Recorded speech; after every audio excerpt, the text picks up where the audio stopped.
Sebelum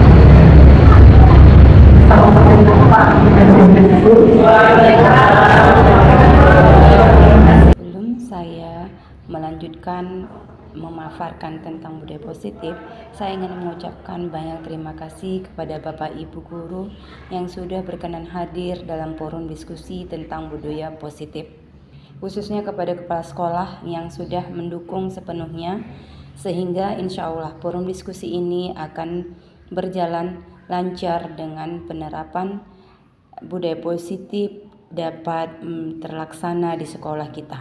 Amin ya Allah.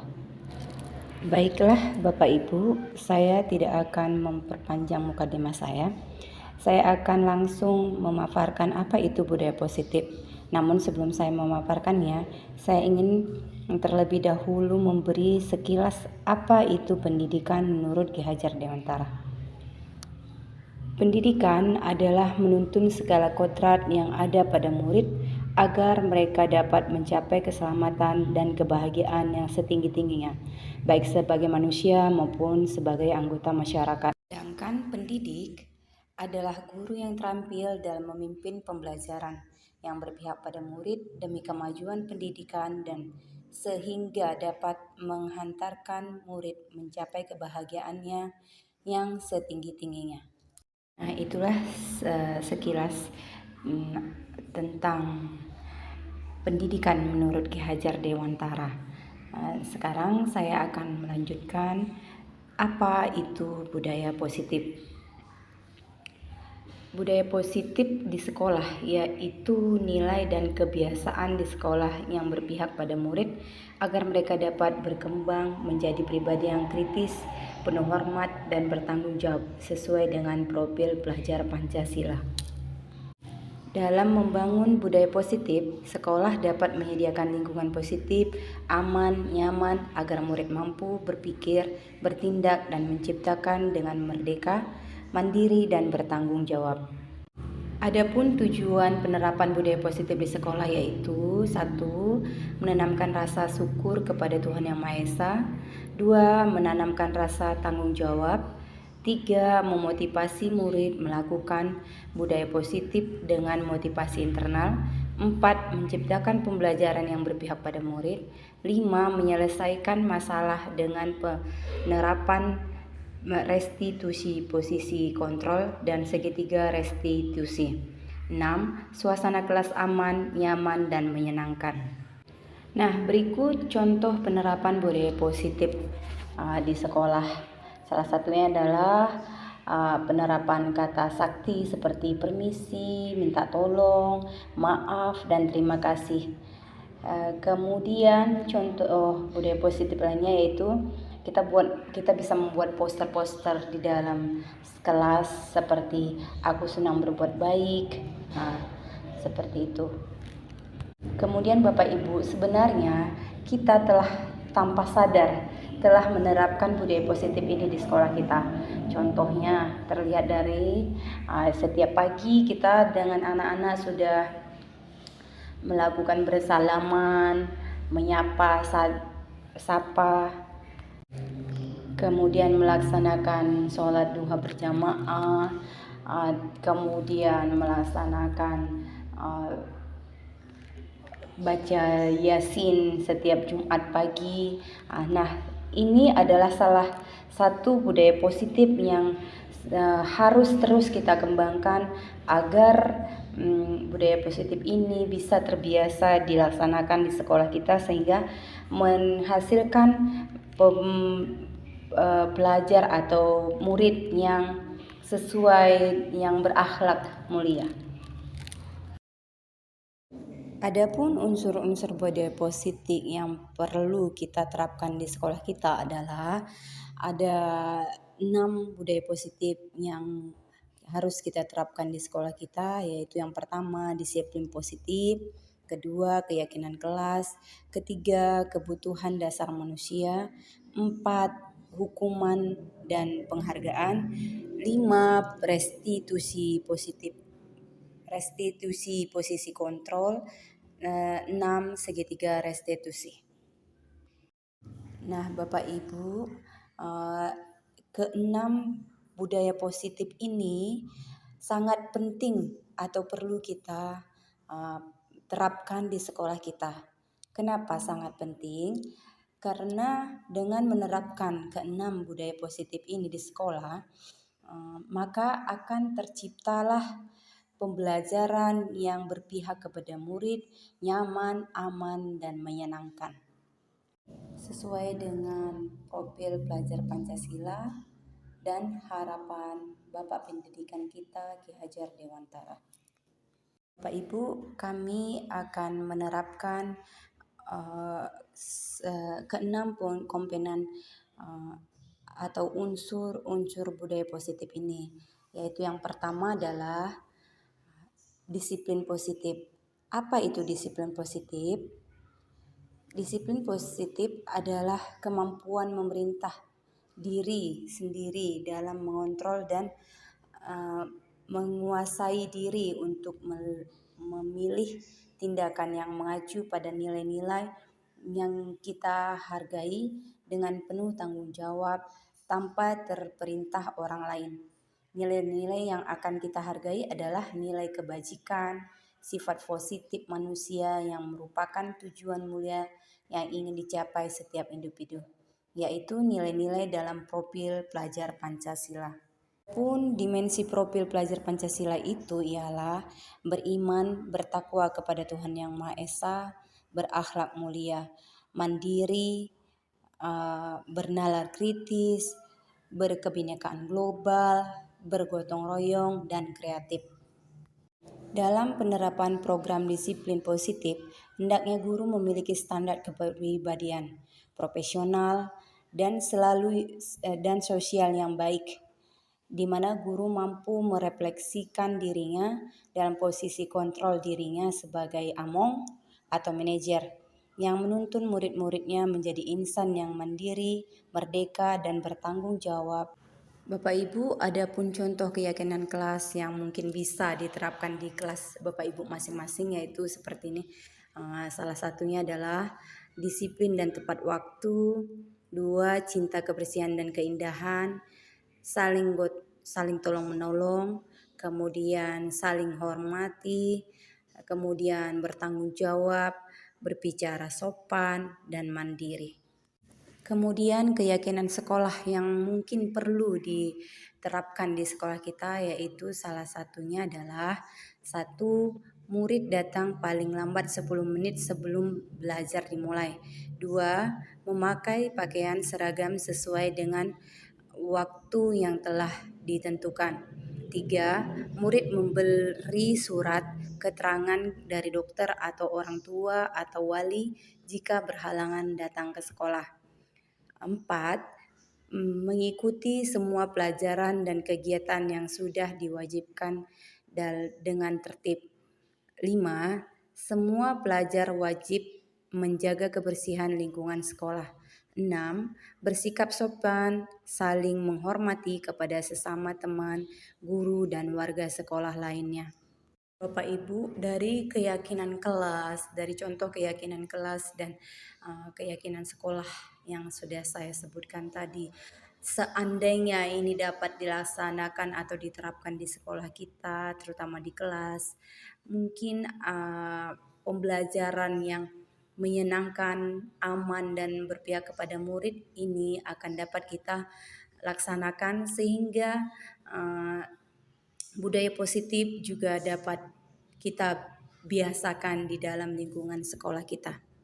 Ibu, adapun unsur budaya positif yang ketiga adalah kebutuhan dasar manusia. Kebutuhan dasar manusia merupakan unsur-unsur kebutuhan manusia atau keinginan manusia yang harus dipenuhi dalam mempertahankan keseimbangan fisiologis maupun psikologis yang bertujuan untuk mencapai kepuasan jasmani, rohani, dan mempertahankan keberlangsungan hidup dan kesehatan. Berikut kebutuhan dasar manusia, yaitu yang pertama survival, kemudian cinta kasih sayang, yang ketiga penguasaan, yang keempat kesenangan, yang kelima kebebasan. Kebutuhan dasar manusia survival atau bertahan hidup yaitu segala sesuatu yang berkaitan dengan sifat fisiologis, diantaranya makan, tempat untuk berlindung, beristirahat, keamanan, dan kesehatan. Kemudian kebutuhan dasar cinta kasih sayang atau diterima berkaitan dengan psikologis, kasih sayang dan rasa diterima oleh orang lain. Hal ini mengindikasikan kebutuhan akan hubungan dengan relasi sosial, guru, teman, kelompok, lingkungan sekolah, dan lingkungan keluarga yang melibatkan percaya, ketulusan, dan kehangatan. Selanjutnya, kebutuhan dasar manusia yang ketiga yaitu pengakuan atau penghargaan. Pengakuan atau penghargaan merupakan rasa ingin dihargai dan diakui atas apa yang telah dilakukan. Misalnya, ketika melakukan sesuatu dengan baik, seseorang senang mendengar pujian dari orang lain. Juga ketika seseorang mendapat penghargaan atau kesempatan untuk menunjukkan kemampuannya, maka dapat membuatnya merasa bangga dan percaya diri. Kemudian kebutuhan dasar yang selanjutnya yaitu kesenangan. Kebutuhan akan kesenangan adalah kebutuhan untuk mencari kesenangan, bermain, dan tertawa. Jika seseorang telah menemukan kebutuhan kesenangan yang tinggi, biasanya ingin menikmati apa yang dilakukannya, sehingga bisa berkonsentrasi tinggi saat mengerjakan yang disenanginya. Dan yang terakhir adalah kebutuhan dasar kebebasan. Kebutuhan akan kebebasan adalah dorongan alami untuk memiliki kendali atas hidup dan keinginan seseorang untuk melakukan banyak hal yang disukainya. Misalnya, memilih apa yang ingin dilakukannya, memberi pendapat, dan mengekspresikan diri sendiri sehingga dapat membuat seseorang merasa lebih mandiri dan bertanggung jawab. Demikianlah pemaparan saya tentang budaya positif dan tiga budaya positif berikutnya akan dilanjutkan oleh teman saya. Terima kasih. Assalamualaikum warahmatullahi wabarakatuh.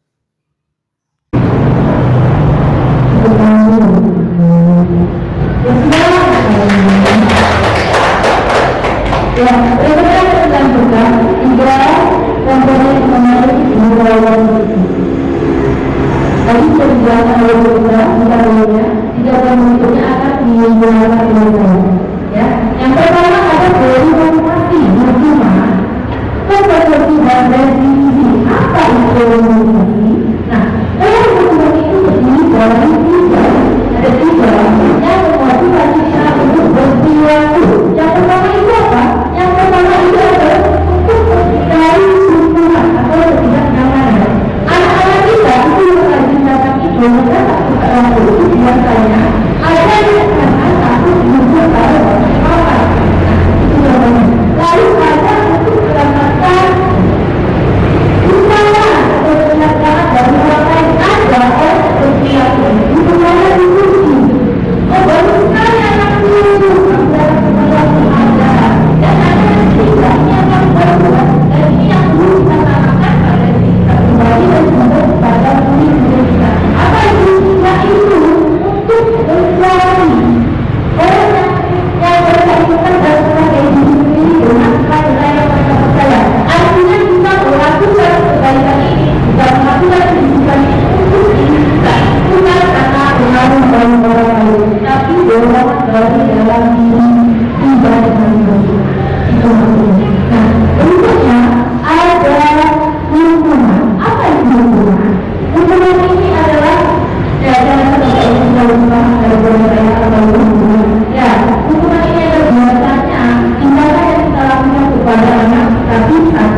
mengikuti pembelajaran.